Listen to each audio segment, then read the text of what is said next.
Welcome to Quarantine Kids Storytime. My name is Jack, and today I'll be reading you Around the World in 80 Days by Jules Verne. Chapter 33, in which Phileas Fogg shows himself equal to the occasion.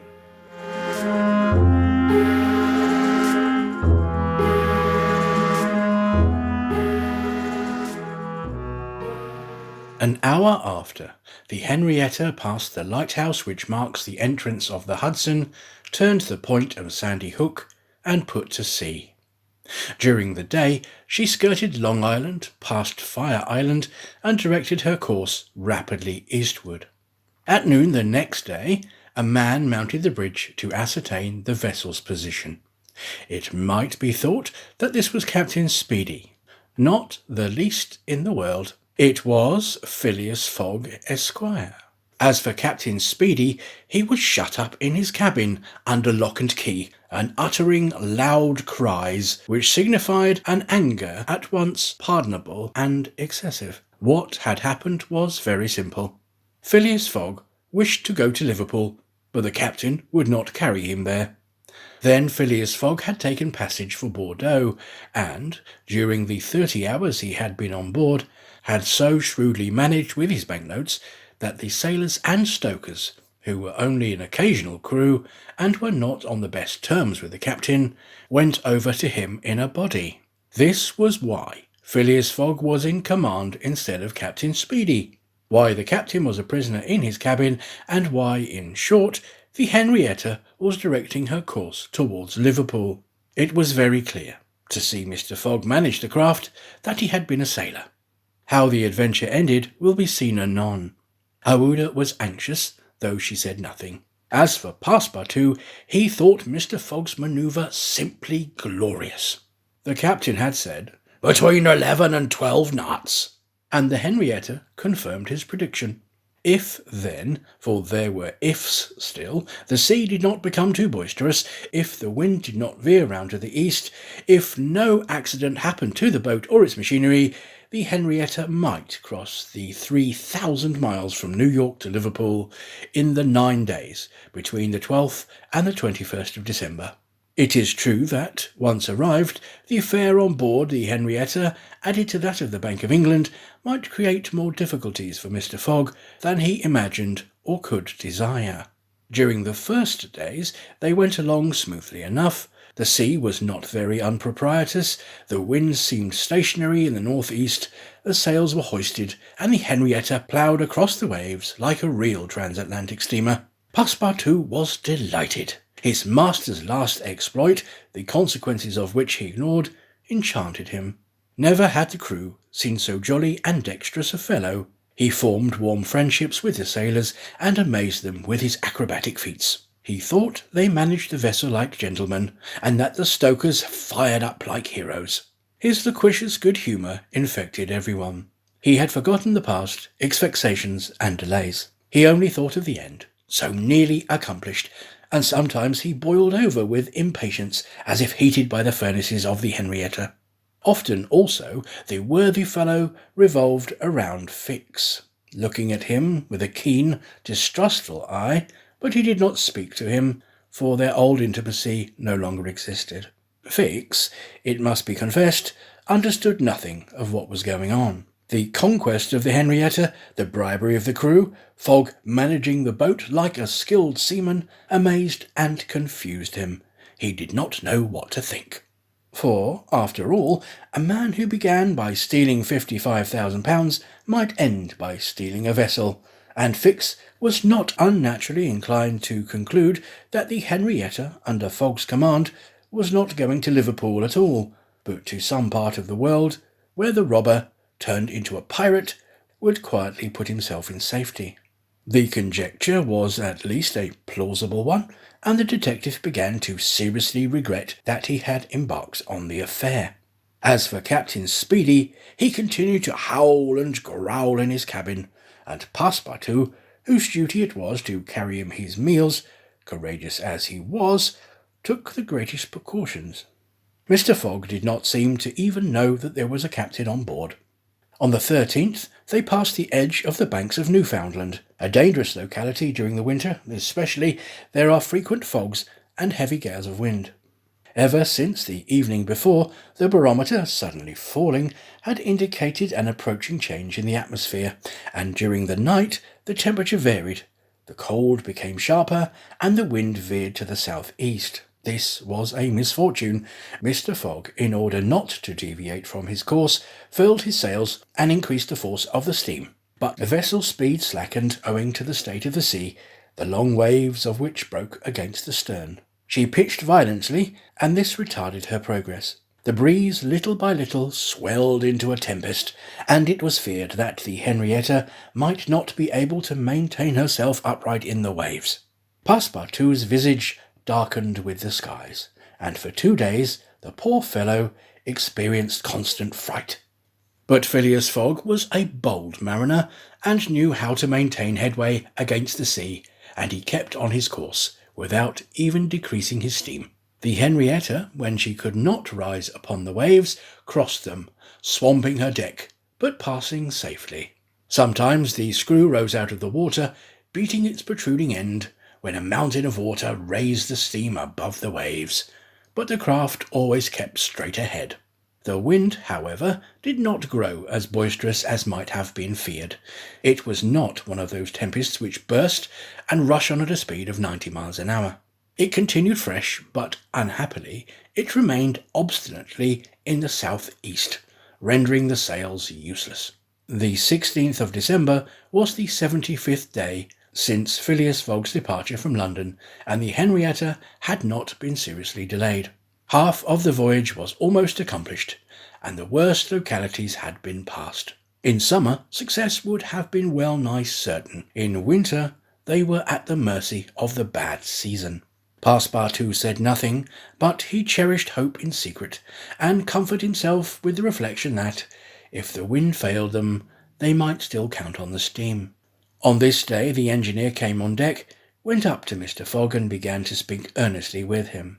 Without knowing why, perhaps it was a presentiment, perhaps Passepartout became vaguely uneasy. He would have given one of his ears to hear with the other what the engineer was saying. He finally managed to catch a few words, and was sure he heard his master say, "You are certain of what you tell me? You must remember that, since we started, we have kept up hot fires in all furnaces, and, though we had coal enough to go for a short steam from New York to Bordeaux, we haven't enough to go with all steam from New York to Liverpool. I will consider." Passepartout understood it all. He was seized with mortal anxiety. The coal was giving out. "Ah, if my master can get over that, he'll be a famous man." He could not help imparting to Fix what he had overheard. "Then you really believe that we are going to Liverpool?" "Of course." "Ass," replied the detective, shrugging his shoulders and turning on his heel. Passepartout was on the point of vigorously resenting the epithet, the reason of which he could not for the life of him comprehend. But he reflected the unfortunate Fix was probably very much disappointed and humiliated in self-esteem, after having so awkwardly followed a false scent around the world, and refrained. And now what course would Phileas Fogg adopt? It was difficult to imagine. Nevertheless, he seemed to have decided upon one, for that evening he sent for the engineer, and said to him, "Feed all the fires until the coal is exhausted." A few moments later, the funnel of the Henrietta vomited forth torrents of smoke. The vessel continued to proceed with all steam on. But on the 18th, the engineer, as he had predicted, announced that the coal would give out in the course of a day. "Do not let the fires go down. Keep them all up to the last. Let the valves be filled." Towards noon, Phileas Fogg, having ascertained their position, called Passepartout and ordered him to go for Captain Speedy. It was as if the honest fellow had been commanded to unchain a tiger. He went to the poop, saying to himself, "He will be like a madman." In a few moments, with cries and oaths, a bomb appeared on the poop deck. The bomb was Captain Speedy. It was clear that he was on the point of bursting. "Where are we?" were the first words his anger permitted him to utter. Had the poor man been an apoplectic, he could never have recovered from his paroxysm of wrath. Where are we? 707 miles from Liverpool. Pirate! I've sent for you, sir. Picaroon! Sir, to ask you to sell me your vessel. No, by the devils, no. But I shall be obliged to burn her. Burn the Henrietta? Yes, at least the upper part of her. The coal has given out. Burn my vessel? A vessel worth $50,000. Here are 60,000, handing the captain a roll of bank bills. This had a prodigious effect on Andrew Speedy. An American can scarcely remain unmoved at the sight of $60,000. The captain forgot in an instant his anger, his imprisonment, and all his grudges against his passenger. The Henrietta was 20 years old. It was a great bargain. The bomb would not go off after all. Mr. Fogg had taken away the match. And I still have the iron hull? The hull and the engine, it is agreed. Agreed. And Andrew Speedy, seizing the banknotes, counted them and consigned them to his pocket. During this colloquy, Passepartout was as white as a sheet, and Fix seemed to be on the point of having an apoplectic fit. Nearly £20,000 had been expended, and Fogg left the hull and the engine to the captain, that is, near the whole value of the craft. It was true, however, that £55,000 had been stolen from the bank. When Andrew Speedy had pocketed the money, Mr. Fogg said to him, "Don't let this astonish you, sir. You must know that I shall lose £20,000 unless I arrive in London by 9:15 on the evening of the 21st December. I missed the steamer at New York, and he refused to take me to Liverpool." "And I did well, and I have gained at least $40,000 by it. Do you know one thing, Captain Fogg? Captain Fogg, you've got something of a Yankee about you." The vessel now belongs to me? "Certainly, from the keel to the truck of the masts. All the wood, that is." "Very well. Have the interior seats, bunks, and frames pulled down and burn them." It was necessary to have dry wood to keep the steam up to its adequate pressure, and on that day the poop, cabins, bunks, and spare deck were sacrificed. On the next day, the 19th of December, the masts, rafts, and spars were burned. The crew worked lustily, keeping up the fires. Passepartout hewed, cut, and sawed away with all his might. There was a perfect rage with demolition. The railings, fittings, the greater part of the deck, and the topsides disappeared on the 20th, and the Henrietta was now only a flat hulk. But on this day they sighted the Irish coast and Fastnet Light. By 10 in the evening they were passing Queenstown. Phileas Fogg had only 24 hours more in which to get to London. That length of time was necessary to reach Liverpool with all steam on, and the steam was about to give out altogether.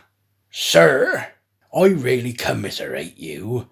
Everything is against you. We are only opposite Queenstown." "Ah, is that place where we see the lights, Queenstown?" "Yes." "Can we enter the harbour?" "Not under 3 hours, only at high tide." "Stay," replied Mr. Fogg calmly, without betraying in his features that by a supreme inspiration he was about to attempt once more to conquer ill fortune. "Queenstown is the Irish port at which the transatlantic steamers stop to put off the mails. These mails are carried to Dublin by express trains, always held in readiness to start. From Dublin they are sent on to Liverpool by the most rapid boats, and thus gain 12 hours on the Atlantic steamers. Phileas Fogg counted on gaining 12 hours in the same way. Instead of arriving at Liverpool the next evening by the Henrietta, he would be there by noon, and would therefore have time to reach London before 9:15 in the evening. The Henrietta entered Queenstown harbour at 1 o'clock in the morning, it then being high tide, and Phileas Fogg, after being grasped heartily by the hand by Captain Speedy, left that gentleman on the levelled hulk of his craft, which was still worth half what he sold it for. The party went on ashore at once. Fix was greatly tempted to arrest Mr. Fogg on the spot, but he did not. Why? What struggle was going on within him? Had he changed his mind about his man? Did he understand that he had made a grave mistake? He did not, however, abandon Mr. Fogg. They all got upon the train, which was ready to start at 1:30. At dawn of the day they were in Dublin, and they lost no time in embarking on a steamer which, disdaining to rise upon the waves, invariably cut through them. Phileas Fogg at last disembarked on the Liverpool quay at 20 minutes before 12 on the 21st of December. He was only 6 hours distant from London.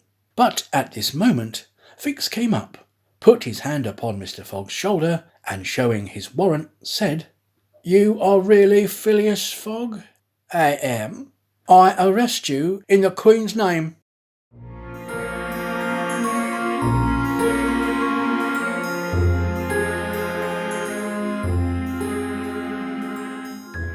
That was chapter 33 of Around the World in 80 Days by Jules Verne, read by me, Jack, for Quarantine Kids Storytime. Join me again soon for chapter 34, in which Phileas Fogg at last reaches London. Thanks again for listening, and goodbye.